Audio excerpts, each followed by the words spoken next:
제가 아까 목사님께서 이제 소개해 주신 대로 지금 대만의 장화현 푸신 향이라는 그런 마을에서 교회 개척 사역을 하고 있습니다. 그래서 제가 섬기는 교회 이름은 푸신 기독교회입니다. 저도 이제 은혜의 동산교회 이름을 따서 하고 싶었는데 저의 선임 선교사가 이미 이름을 그렇게 져놓고 떠나서 어쩔 수 없이 푸신 기독교회라는 이름을 쓰고 있습니다. 그러나 그 이름이 중요한 것이 아니라 하나님께서 함께 하시는 그 교회, 그리고 우리가 주님 사랑 안에서 한 성도 될 수 있는 교회가 무엇보다 중요한 것이 아닌가 이런 생각을 하게 됩니다. 여러분 중에 대만을 가보신 분이 얼마나 되시는지 궁금한데요. 나는 대만에 놀러라도 한번 가봤다, 이렇게 한번 손 들어 보실까요? 한 분, 두 분, 세 분, 네 분. 네. 생각보다 많이 없네요. 그럼 여러분 대만에 대해서 잘 모르시죠?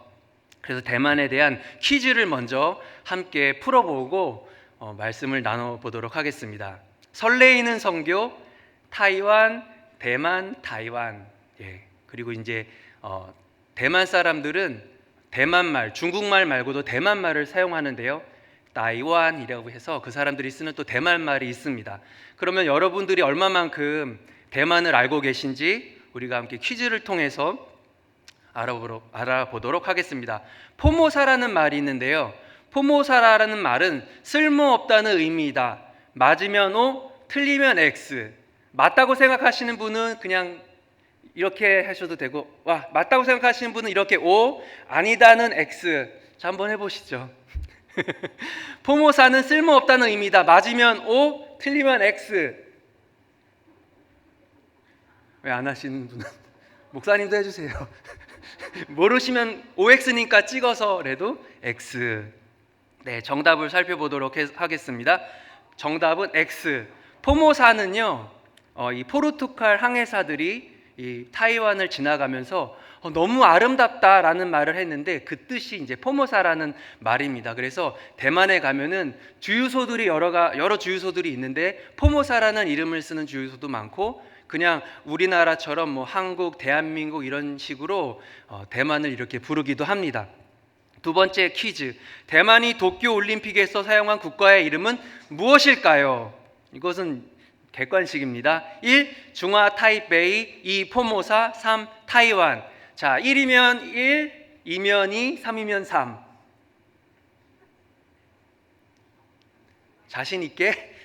네, 정답은 중화 타이베이라는 말을 씁니다. 중국이 아직까지도 이 대만을 정치적으로 또 압력을 가하고 있는 그런 국제 관계 가운데 있고요. 종종 들리는 양안의 그런 관계 속에서 대만을 위협하기도 하고, 또 실질적으로 그런 일들이 비일비재하게 일어납니다. 마치 한국과 북한 간의 관계 속에서 이런 긴장감이 일어나는 것처럼 중국과 대만도 이런 일들이 수없이 일어나고 있는데, 현지 대만 사람들은 사실은 우리가 남북 간의 관계 속에서 큰 이런 위협을 느끼지 않는 것처럼, 좀 긴장하지 않는 것처럼 대만 사람들도 그냥 편하게 생각하는 경우가 있습니다. 어쨌든 이 대만 정부는 타이완이라는 이름으로 이 올림픽에 참석하고 싶어 하지만 중국이 그걸 막고 있기 때문에 현재는 중화 타이베이라는 이름으로 올림픽이나 국제 행사에 참석하고 있습니다.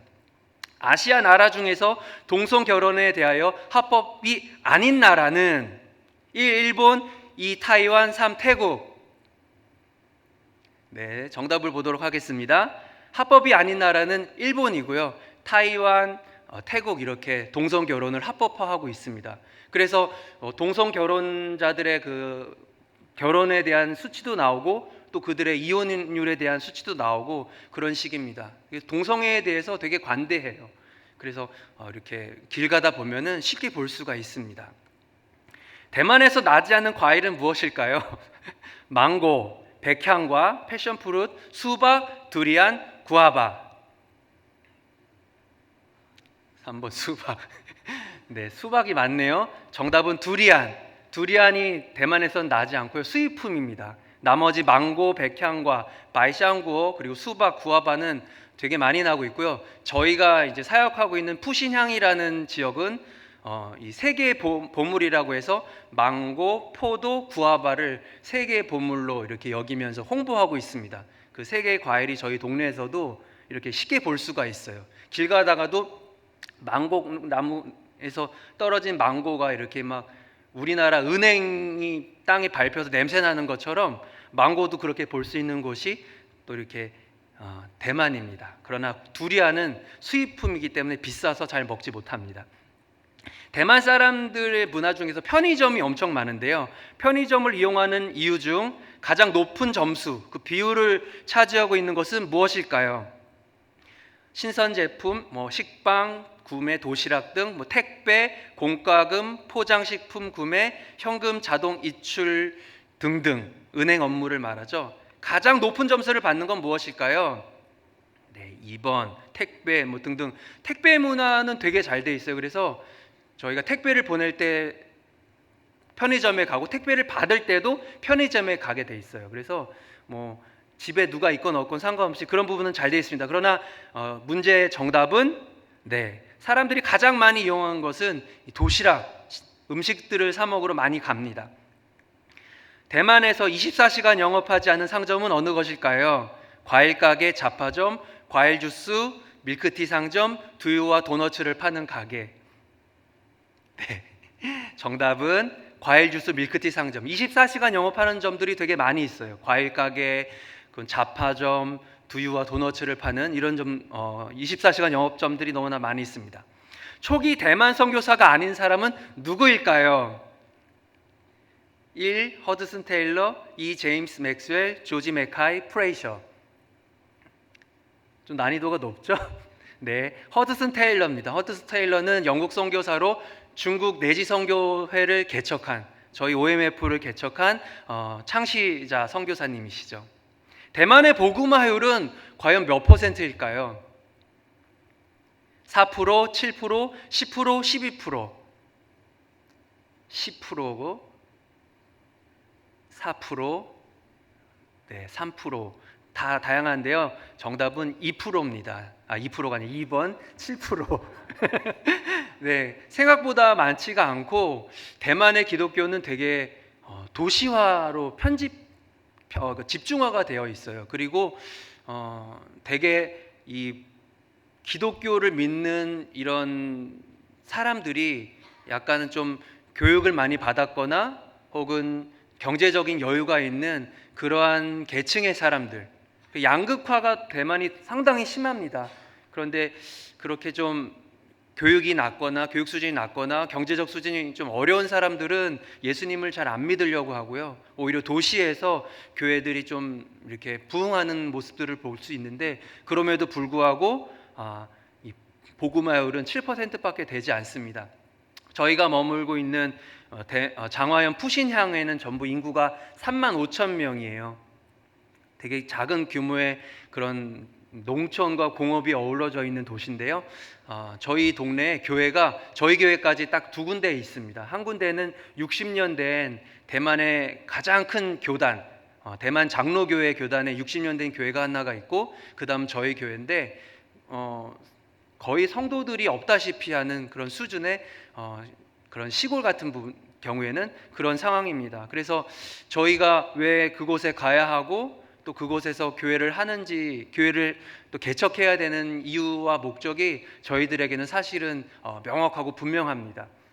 사실 저희가 처음에 대만에 대한 그런 생각을 가질 때 의문점이 너무나 많이 있었어요. 과연 대만에 선교사가 필요한 것인가, 필요한 곳인가? 그런데 대만은 여전히 성도들이 적고, 그리고 교회가 너무나 부족하고, 그리고 시골 지역으로 가면 갈수록, 그리고 소외계층으로 가면 갈수록 복음을 들을 수 있는 기회가 너무나 낮은 곳입니다. 자, 설레이는 선교는 주님이 친히 하십니다. 우리가 이 선교를 함께 감당했으면 좋겠고, 또 우리가 짧은 영상을 통해서 제가 교회를 소개하는 것이 아니라 이 사람들의 종교성을 한번 보여드리려고 그래요. 우린 또 청명이라는 절기가 있잖아요. 이 청명은 이 대만 사람들에게 너무나 중요한 그러한 이 명절 절기입니다. 그래서 제가 저희 집에서 불과 500m 떨어진 곳에 공동묘지가 있는데요. 그 공동묘지를 이제 그 청명절 때 촬영한 한 2분 정도 되는 영상을 한번 보시면서 대만 사람들의 종교성이 어떻구나를 한번 경험해 보도록 하겠습니다.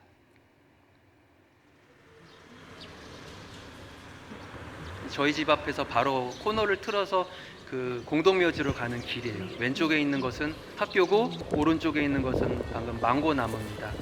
지금 이제 공동묘지를 향해 가고 있죠.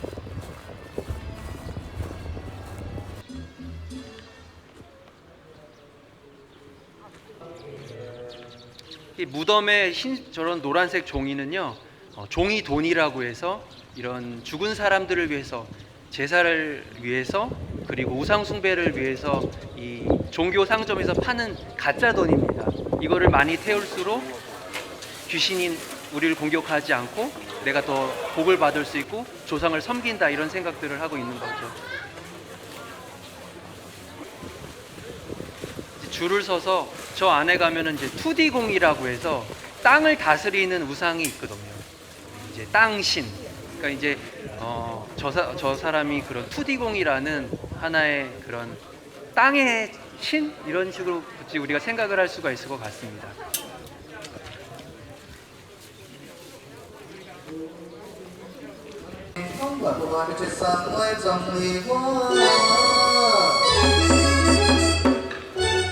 이 법사들이 와서 이런 예배를 인도하는 거죠.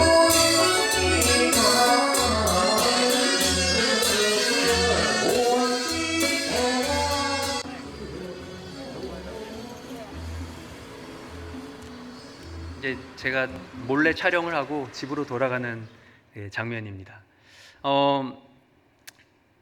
이제 이런 사람들이 살고 있는 이런 문화 속에서 이제 저희들이 이웃들과 더불어 생활하면서 이들에게 이제 복음을 전하는 일을 하고 있는데, 이런 상황 속에서 이제 오늘 말씀을 일단은 함께 나누도록 하겠습니다. 일단 오늘 말씀은 사실은 저가 스스로가 스스로에게 하는, 제가 저에게 하는 이게 하나님께서 저에게 주시는 말씀이다라고 저는 생각을 해요. 사실은 늘 중국어로 설교를 준비하면서 되게 생각보다 어려울 때가 많이 있는데, 이런 생각을 해요. 내가 한글로 설교 준비를 하면 엄청 잘할 텐데, 그런데 이제 막상 오늘 이렇게 쓰니까 설교가 어려운 거는 마찬가지다라는 생각을 하게 됩니다.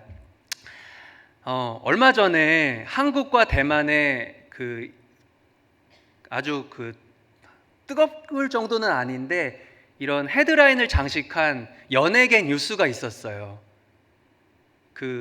클론이라는 그룹의 구준엽이라는 가수가 이제 대만의 어떤 연예인과 서희원이라는 여자와 이제 다시 결혼을 하는 그들의 이런 러브 스토리가 이제 소개되는 그런 뉴스들을 좀 보게 되고, 대만에서는 이것을 되게 많이 광고를 보도를 많이 했어요. 그래서 이 구준엽 씨가 호텔에 격리하는 모습, 그리고 격리 해제해서 그런 처가로 가는 모습까지 생중계로 이렇게 보도가 될 정도로 아주 주목을 많이 끄는 모습을 이제 대만에서 목격할 수가 있었습니다. 근데 사실은 이게 저희들한테, 특히 저에게는 좀 많은 도움이 됐어요. 그러니까 사람들이 한국인들을 봤을 때 좀 더 좋은 인상, 그리고 이 구준엽 씨가 보여준 그런 성실한 태도들이 긍정적인 부분으로 이제 많이 보도가 됐는데, 어쨌든 이런 상황 속에서 오늘 제가 이제 이렇게 결혼에 관련된 이야기를 나누려고 합니다.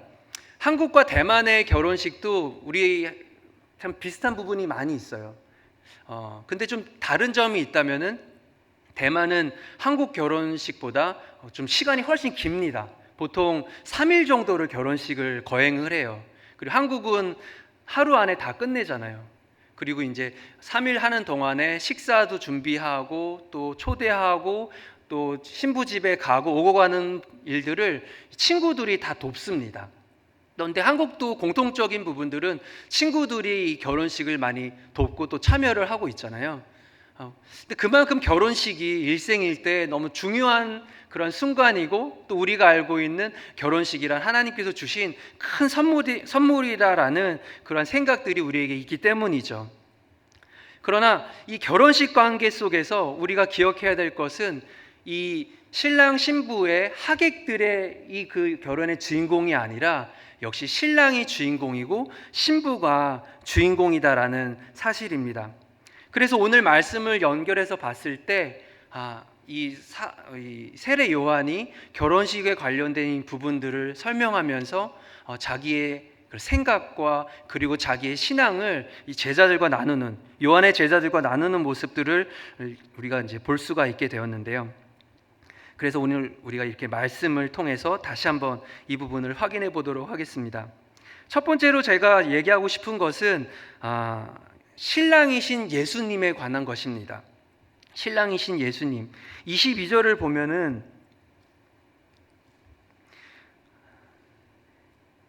그 후에 예수께서 제자들과 유대 땅으로 가서 거기서 함께 유하시며 세례를 베푸시더라라는 말씀이 있어요. 근데 4장 2절에 보면은 예수님께서 친히 하신 것이 아니라 제자들이 세례를 베풀었다, 이런 보충된 설명이 있기도 합니다. 그러나 중요한 것은 일단 이 부분에서 예수님께서 그 제자들에게 예수님의 사역을 위탁하셨다라는 것들을 우리가 알 수가 있어요. 예수님께서 제자들에게 세례를 베풀도록 하셨다. 예수님께서 또한 제자들을 훈련시키신 것이 아닌가라는 생각을 해보기도 합니다. 그리고 예수님께서 이 제자들이 예수님께서 부활하신 이후에 담당할 크고 놀라운 일들, 예수님께서 맡기실 사역과 사명들을 이렇게 미리 예비시킨 것이 아닌가, 이런 생각을 또 해보게 되죠. 예수님께서는요, 계속해서 또한 우리로 하여금 주님의 사역에 동참하시기를 원하십니다. 마치 이 세례를 베푸는 현장에서 제자들로 하여금 그 일을 감당하게 하셨던 것처럼요. 오늘 공교롭게도 제가 이 예배 시간 직전에 이제 식사 초대를 받으면서 우리가 여전히 교회 곳곳에 사역이 필요한 부분이 있다라는 이야기를 듣게 되었어요.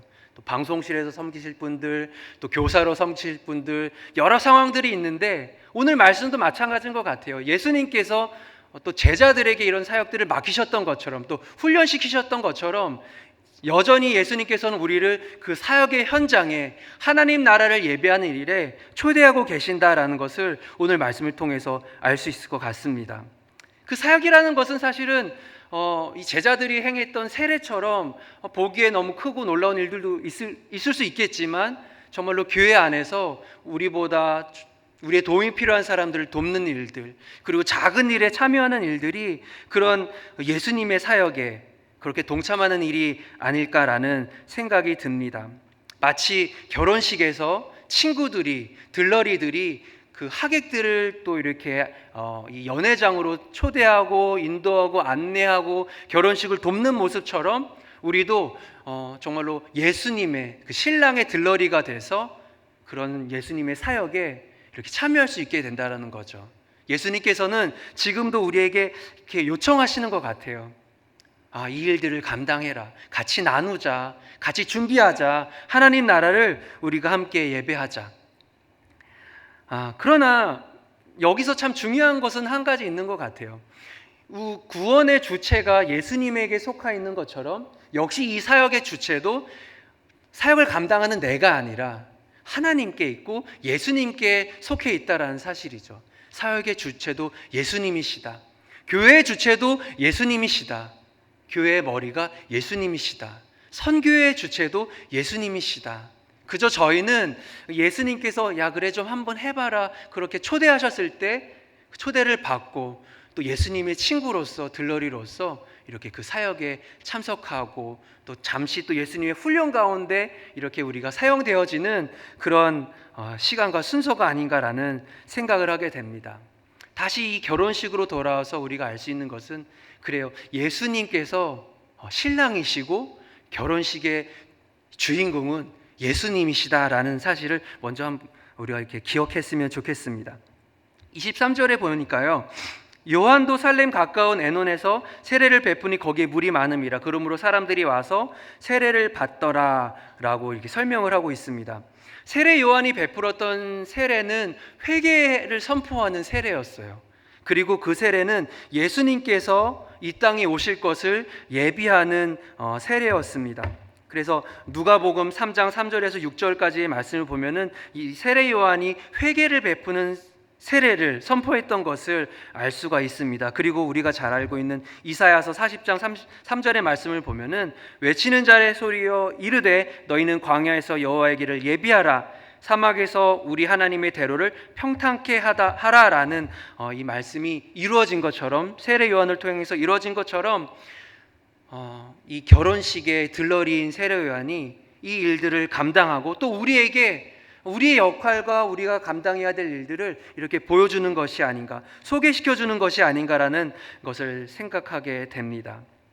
우리는 이 화성에서 또 우리가 이렇게 연결된 고리를 통해서 또 우리가 함께 기도함으로 또 순종함으로 또 주님께서 초대하신 이 사역 가운데 또 이렇게 함께 뻗어나아가는, 또 하나님과 함께 동행하는 선교의 사역 가운데에서 함께 주님 오실 그날을 예비하고 또 주님께서 이 땅에 오셔서 우리 안에서 하나님 나라를 완성하실 것을 그런 예비하는 그것이 바로 또한 우리의 역할이 아닌가라는 생각이 듭니다.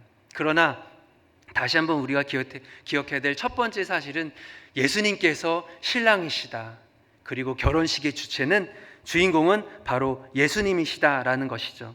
그럼 두 번째로 우리가 생각해 볼 것은 저와 여러분은, 더 직접적으로 얘기해서 저와 당신은, 저와 집사님은, 저와 형제님은, 저와 자매님은 예수님의 신랑의 들러리다라는 것이죠. 25절부터 28절을 우리가 보면요, 요한의 한 제자가 26절에 요한에게 다가섭니다. 그리고 이런 얘기를 하죠. 라삐여, 선생님과 함께 요단강 저편에 있던 이곳 선생님이 증언하시던 이가 세례를 베풀매 사람들이 다 그에게로 갑니다. 어떡하죠? 요한의 제자가 왜 이런 식으로 표현을 했고, 우리가 이 요한의 말 가운데에서, 요한의 제자의 말 가운데에서 그의 그 정서, 어떤 감정을 느끼고 이렇게 이야기를 했는지를 한번 고민해 봤으면 좋겠어요. 근데 그렇게 행복하고 기쁜 마음으로 이 요한에게 가서, 세례 요한에게 가서 이렇게 보고한 것 같지는 않아요. 아마 이 마음 속에, 이 말투 속에 약간의 질투, 약간이 아니라 엄청난 질투. 어떻게 우리가 또 좀 더 세례 요한, 나의 스승인 세례 요한이 먼저 이 사역을 시작을 했는데, 그리고 또 예수님을 예비한 사람이 우리 스승이신 세례 요한인데 뒤늦게 온 예수님의 그 세례의 자리로 수많은 사람들이 가는 걸 보니까 이 기분이 언짢고 좀 불평이 나오고 좀 마음이 힘들지 않았나, 이런 생각을 하게 됩니다. 그래서 저는 이것이 이 세례 요한의 제자가 막 질투감이 있고 혹은 이것을 받아들일 수 없는 상황이 아닌가, 이렇게 한번 정의를 내려보았어요. 그런데 이 상황 가운데에서 세례 요한이 답을 합니다. 이것이, 이 세례라는 것이, 그리고 사역이라는 것이, 이 주체가 하나님이시기 때문에 이것이 하늘에서 주신 바 아니면 사람이 아무것도 받을 수가 없고, 내가 말한 바 나는 그리스도가 아니요, 자기가 그리스도가 아니요 그의 앞에 보내심을 받은 자라고 증언할 사람들은 바로 너희다라는 이런 답을 이렇게 이 제자들에게 들려주는 말씀을 우리가 함께 읽었습니다. 우리는 좀 쉽게 잊어버리는 것 같습니다. 우리가 이 사역을 하다가 보면은, 그리고 주님의 일을 감당하다 보면은, 혹은 우리 일상생활을 하다 보면은 내 마음속에 내 삶의 주인이 주님이시라는 사실을 사실은 이렇게 듣거나 보거나 스스로 기억하지 않은 이상은 너무 쉽게 잊어버려요. 사실 저도 그렇습니다. 아까 보여드렸던 그 우상 숭배하는 이 사람들, 저희 교회에 오는 지체들 중에서도 계속해서 이렇게 전통과 관습을 버리지 못하고 우상 숭배하는 사람들이 있어요. 그리고 저희들의 그런 영적인 상황 가운데에서 또 이렇게 공격을 하거나 도전을 주는 경우들이 많이 있는데, 그때마다 제 마음속에 사실 불평과 불만이 수도 없이 올라옵니다. 중국에 있을 때는 저를 선생님이라고 불렀어요. 그러니까 목사라는 표현을 쓸 수가 없고 선교사라는 말을 쓸 수가 없으니까 찐신성, 김 선생 이렇게 불렀어요. 그러니까 다들 김 선생이라고 부르고 또 교회에서는 저를 김 부장 이렇게 부르고 뭐 그러니까 또 보안 지역이니까 이제 그런 줄 알았어요. 대만에 가니까 대만은 교회 역사가 벌써 뭐 100년이 넘어요. 이미 교회가 도시에 가면 교회가 있고 또 신학교들도 있어요. 그래서 목사라는 청우가 이렇게 직함이 존재를 합니다. 그래서 어떤 분들이 저한테 찐무스 이렇게 부르는데 기분이 되게 좋은 거예요. 내가 비로소 이곳에서 목사로 이렇게 누가 나를 불러주는구나. 기분이 되게 좋더라고요. 근데 저희 교회에 오는 사람들이 저를 목사라고 안 부릅니다. 김형이라고 불러요. 김형. 그러니까 이 사람들은 친근함의 표현인데 저한테는 이게 너무 버릇없이 느껴지고 예절 없이 느껴지고 이게 기분이 너무 언짢은 거예요.